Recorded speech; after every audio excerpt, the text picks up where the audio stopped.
Olá, pessoal, boa noite. Vamos dar continuidade aí à nossa aula. A gente comentou agora sobre o objeto de uma obrigação. Vamos falar quem são as partes que figuram nessa obrigação. Bom, nós temos aqui, quando falamos de partes envolvidas em uma obrigação, um aspecto subjetivo e temos duas figuras, o credor como sujeito ativo e o devedor como sujeito passivo. E olha que interessante, é possível haver uma pluralidade em qualquer dos polos da relação obrigacional. Então, nós podemos ter vários credores ou vários devedores que sejam pessoas naturais ou jurídicas de direito público ou privado. Mas é muito importante que no aspecto subjetivo haja uma espécie de bipolaridade da obrigação. Por quê? Se a gente confundir o sujeito ativo e o passivo na mesma obrigação, essa obrigação será extinta conforme o artigo 381 do Código Civil. Querem um exemplo de quando que isso acontece? Uma ação judicial dos filhos contra o espólio do pai. Os filhos, eles também compõem o espólio. Então, é como se houvesse ali uma confusão entre o credor e o devedor. E, nesse caso, a obrigação ela será extinta. Certo? Nós falamos na aula anterior sobre o objeto de uma obrigação. Nessa a gente já falou sobre as partes e agora vamos falar um pouquinho sobre o vínculo.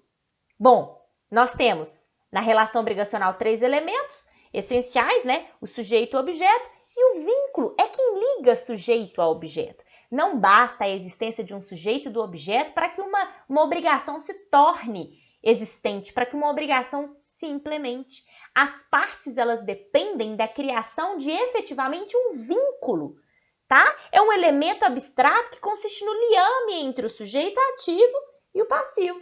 Preciso ligar sujeito a objeto através de um vínculo para surgir uma obrigação.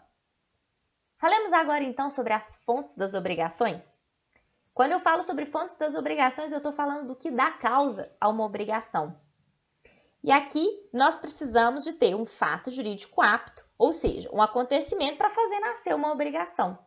Gente, essa é uma discussão que já foi superada, mas é muito importante a gente reconhecer. E também reconhecer que existem posicionamentos distintos dentro da doutrina a respeito, tá? Mas eu vou citar 4 especificamente para vocês. Atos ilícitos, contratos, declarações unilaterais de vontades e outros fatos e situações definidas por lei. Vamos começar explicando cada um deles? Atos ilícitos. De que modo os atos ilícitos eles podem acarretar o surgimento de uma obrigação? Dê uma olhada no que dispõem os artigos 186, 187 e 927 do Código Civil. Os artigos 186 e 187, eles vão falar para nós o que é um ato ilícito. E o 927 vai falar que aquele que comete ato ilícito está obrigado a indenizar, a reparar. E por que isso acontece? Porque existe uma obrigação natural primária, que é a de não causar dano a outrem. E a partir do momento em que a gente gera dano, surge a obrigação de indenizar. Surge a obrigação de indenizar porque causamos um dano baseado em um ato ilícito, conforme 186 e 187 do Código. Ok? Então, aqui, a prática de um ato ilícito pode fazer surgir uma obrigação. Além disso, nós temos os contratos. E quando eu falo em contratos, eu gostaria que vocês pensassem em um negócio, um acordo de vontades, negócio assumido entre duas pessoas. Contrato este que gera obrigações para ambas as partes e inaugura uma ideia de responsabilidade. Vamos falar aqui num contrato de compra e venda. Nós temos duas partes acordando que essa compra e venda aconteça, uma paga e a outra se obriga a entregar a propriedade e a posse do bem. Esse contrato, ele é bilateral, ele gera obrigações para ambas as partes. Ou vamos falar em um contrato mais simples. Quando você vai na cantina comprar um salgado, você paga e a pessoa te dá um salgado. Que inclusive esse salgado tem que estar bom para o consumo, próprio para o consumo, porque senão a gente vai ter aplicação do Código Civil e também do Código de Defesa do Consumidor. Né? Então, dentro da ideia de um contrato, nós temos obrigações surgindo para ambas as partes. E também declarações unilaterais capazes de fazer surgir uma ideia de obrigação. Por que uma declaração unilateral de vontade faz surgir uma obrigação? Vamos pensar, por exemplo, numa promessa de recompensa. A promessa de recompensa, ela surge de quem está prometendo. Então, ó, meu cachorro sumiu e eu vou fazer uma promessa de recompensa. Eu vou recompensar quem encontrar. Existe uma outra parte que está obrigada? Não, apenas quem fez essa promessa. Quem achar vai poder requerer essa recompensa. Uma declaração unilateral que está gerando uma obrigação.